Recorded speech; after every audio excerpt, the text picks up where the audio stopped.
Assalamualaikum warahmatullahi wabarakatuh. Hai Sobat Bumils, balik lagi di channel YouTube saya. Sobat Bumils, kita tahu bahwa kesehatan gigi sangat penting diperhatikan selama kehamilan. Sobat Bumils, periodontal disease atau penyakit gigi dan seputar gigi itu sangat berpengaruh. Ya, salah satunya adalah bisa menyebabkan persalinan preterum. Kalau di negara-negara yang sudah diteliti disebutkan bahwa periodontal disease ini bisa menyebabkan persalinan preterum sebanyak 1,5 sampai 3,5 kali lipat. Lumayan besar kan ya? Nah, untuk itu kita akan melakukan sesi sharing dengan salah satu dokter gigi, yaitu Dr. Titus Andi Kurnia, mengenai gimana sih cara merawat gigi selama hamil.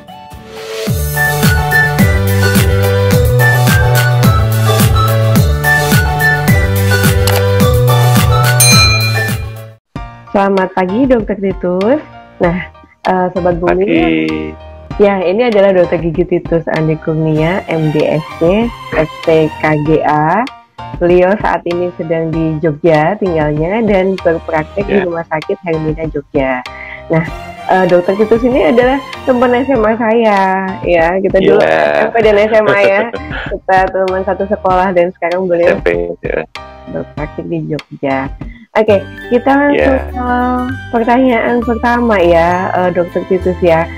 Oke dok, nah ini kan biasanya itu kalau ibu hamil itu kan suka bertanya-tanya ya, sebenarnya perawatan gigi itu selama hamil boleh nggak sih? Soalnya kan kebanyakan perawatan gigi itu ada tindakan gitu kan. Ya. Boleh atau aman nggak sih buat ibu hamil? Ya, jadi pada dasarnya setiap gigi yang ada masalah itu perlu dirawat, termasuk pada ibu hamil. Malah ibu hamil itu penting banget ya. Soalnya kan kita tahu kondisi hamil itu pengennya ngunyah terus, ada kondisi ngidam itu kan makanan dah.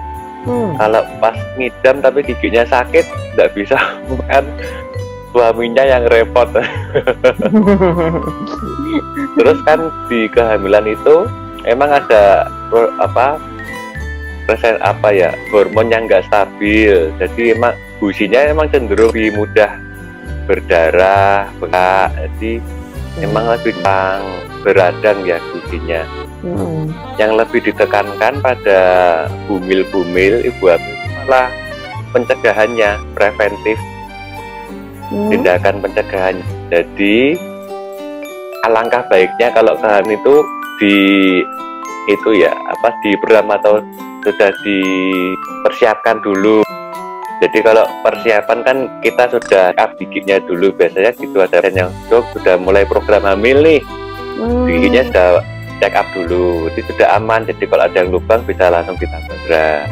Nah, jadi emang alangkah baiknya sebelum kehamilan itu sudah periksa gigi yang ditambal. Tapi apabila sudah terlanjur hamil dan ada keluar gigi, nah itu tindakan pertama kita preventif dulu, kita pencegahan dulu. Begitu kita tes pack hamil, wah ya kita bersyukur kan, ya, menerima bersyukur, kita langsung wah persiapan nih, sikat gigi yang sudah bulunya berbegar, ya, digantilah giginya yang baru, biar bisa tetap bersih. Terus mulai flossing pakai dental floss, pakai penigi, itu sudah mulai banyak dijual ya di apotek-apotek tuh. Ada sekarang yang pakai gagang, jadi lebih mudah. Dulu kan masih pakai benang biasa, kita potong pakai tangan dipas-paskan. Sekarang sudah ada pakai gagang, lebih gampang. Nah itu membantu sekali flossing, terutama untuk di sela-sela antar gigi. Kadang ada gigi yang posisinya agak tidak beratur, jadi agak maju mundur gini. Nah itu pakai sikat gigi tidak mungkin bisa kena selanya. Itu bisanya pakai benang gigi, dan memang harus telaten. Kadang awal-awal agak susah tapi ditelateni, yaitu untuk membantu sekali di sela gigi. Pertama kalau sela-sela gigi itu tidak bersih kan nyangkut di situ, nah itu yang justru lubang paling sering di situ.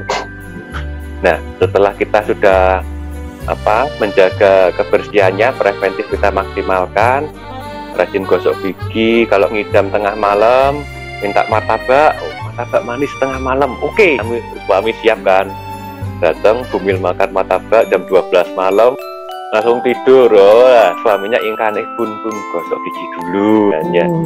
Kalau pas malas banget ya kumur-kumur dulu lah. Atau kadang-kadang gini mudahnya pun buka mulut yang besar deh, nanti suami foto pakai HP atau dicekrek gitu kan. Terus dilihat ini loh bun, ada foto hitam-hitam, nah ini coklatnya ini gosok gigi yuk. Nah kita kan suami ya tugasnya untuk merayu ya. Ya, soalnya kan kalau bumilnya sakit gigi, suami juga repot. Jadi lebih baik untuk mencegah.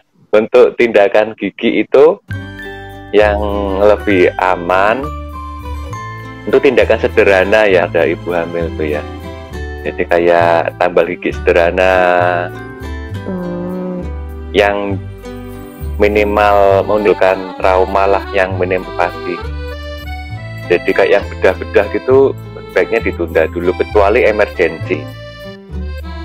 Jadi lebih ditonjolkan yang pencegahannya, yang kebersihan giginya, menjaga kebersihan gigi. Kalau lagi ngidam makan coklat-coklat ya habis itu langsung sikat gigi, tahu diri coklat lengket. Bener banget gitu ya. Coklat asem ya kan. Ya. Jadi gitu ya, yang paling penting adalah perawatan untuk mencegah masalah pada gigi, karena pada dasarnya ibu hamil itu lebih beresiko ada masalah gigi ya. Di samping perubahan hormon juga kebiasaan ngidam yang biasanya tadi coklat, es krim, ya terlalu manis, tengah malam kan sudah gosok gigi malam, udah tinggal tidur, kebangun makan lo ngidam. Bener banget terus ya. Sikat gigi lagi dan itu dia itu. Maka jadi peran para suami juga penting banget jadi. Iya. Dokter Titus, kalau tadi kan disebutin tuh kecuali tindakan-tindakan emergensi itu bisa dilakukan saat hamil. Nah, tindakan emergensi itu apa ya? Kalau dalam perawatan gigi itu ya dok ya, misalnya kondisi apa sih? Ya, jadi tindakan emergensi itu seperti kalau pada ibu hamil ya, seperti perawatan saluran akar. Itu gigi yang lubangnya, kariesnya, kedalamannya sudah kena akar. Tidak bisa pakai tangan sederhana, harus dirawat akarnya dulu. Atau juga pencabutan gigi yang sulit ya, tergantung kasusnya. Jadi tinggal sisa akar atau giginya terpendam, yang perlu agak buka gusi. Nah itu sebaiknya ditunda dulu, kecuali benar-benar ada sakit atau bengkak yang infeksi bernanah, nah itu harus dirawat. Nah itu tindakan yang tidak emergensi seperti pemutihan gigi, pasang finir yang untuk kosmetik itu ditunda dulu lah sampai lahiran.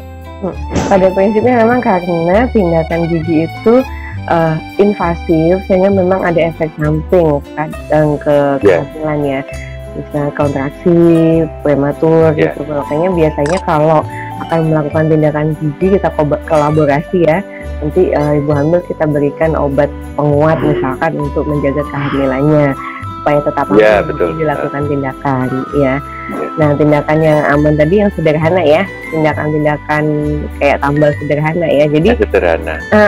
Ibu hamil kalau ada gigi berlubang dilihat dulu, konsultasi dulu ya dok ya.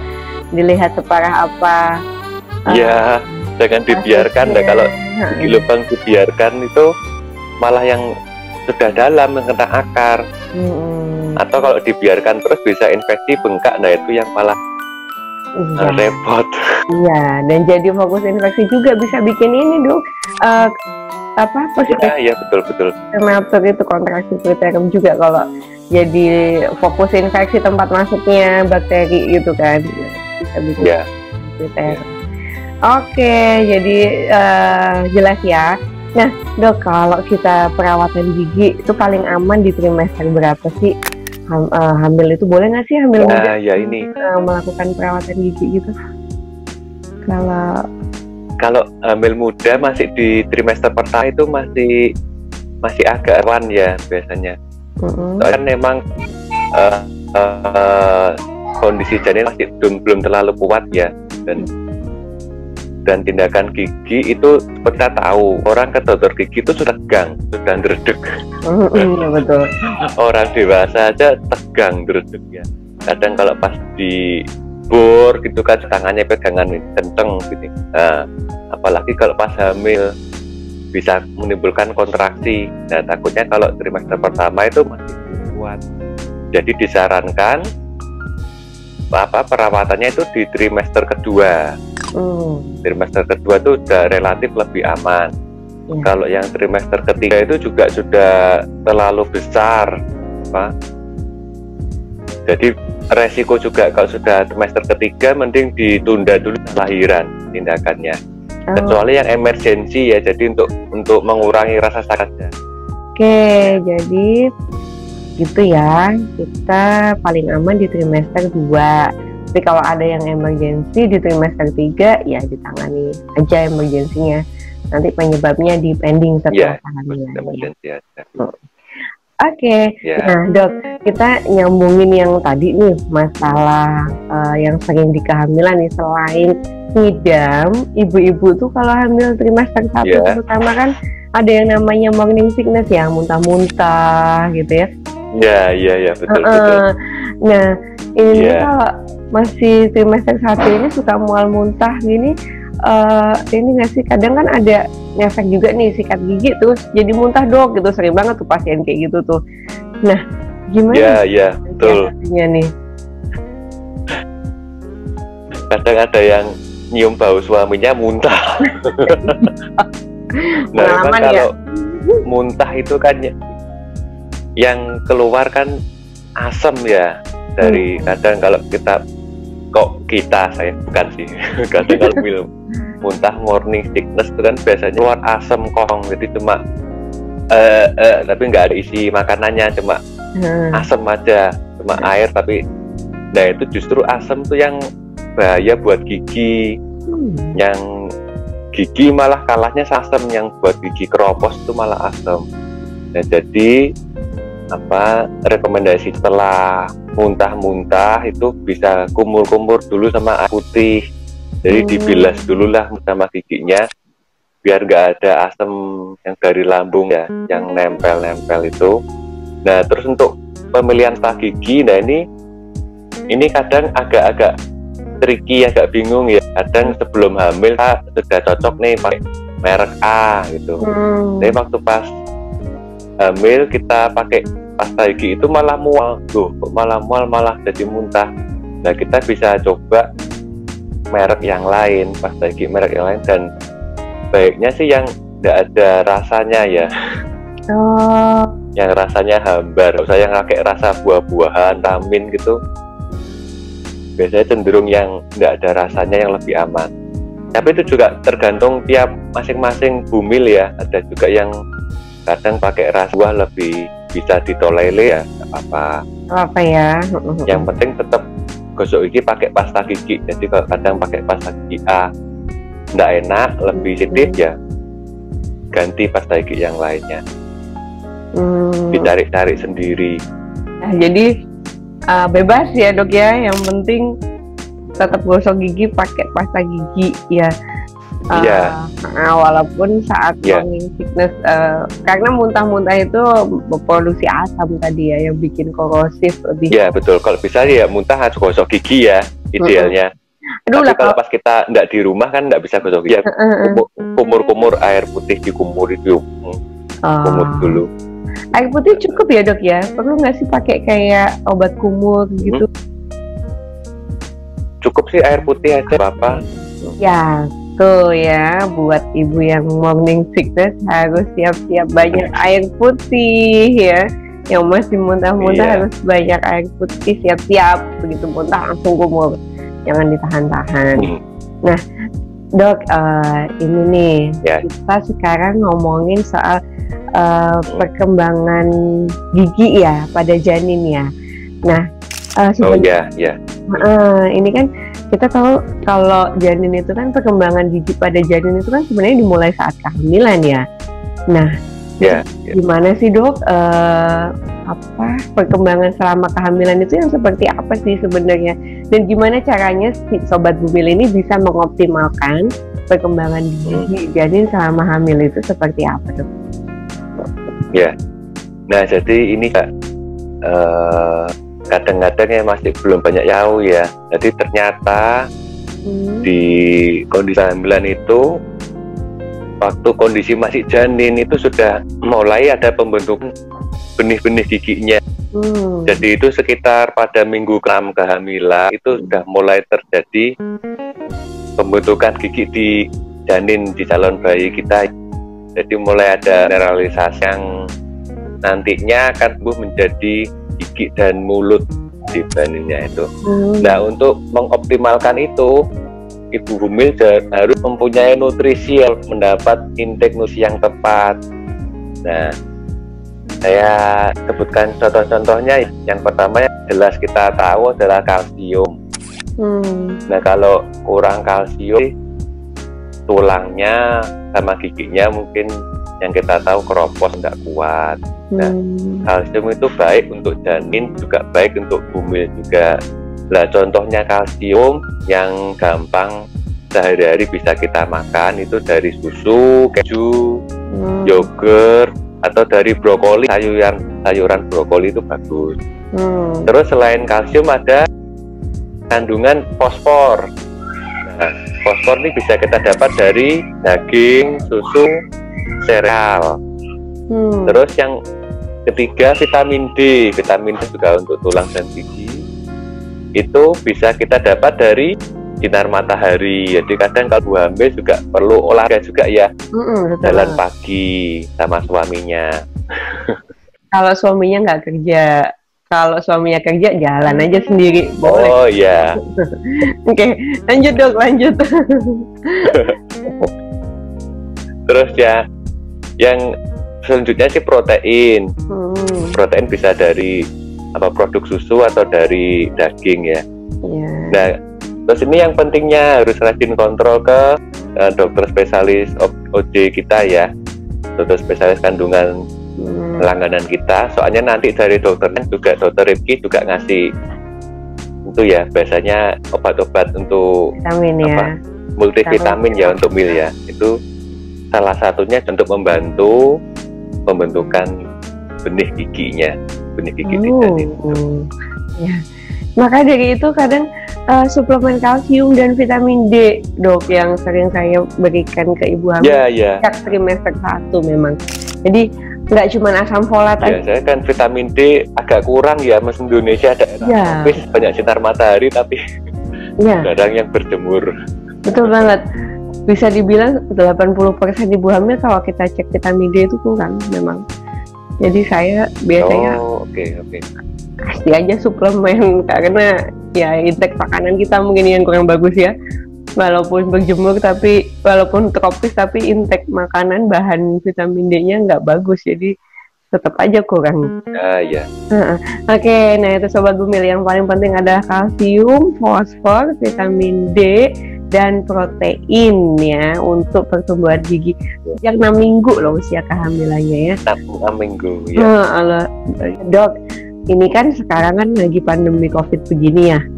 Nah, gimana nih sobat ibu hamil nih kalau mau ke dokter gigi, ada tips-tips nggak?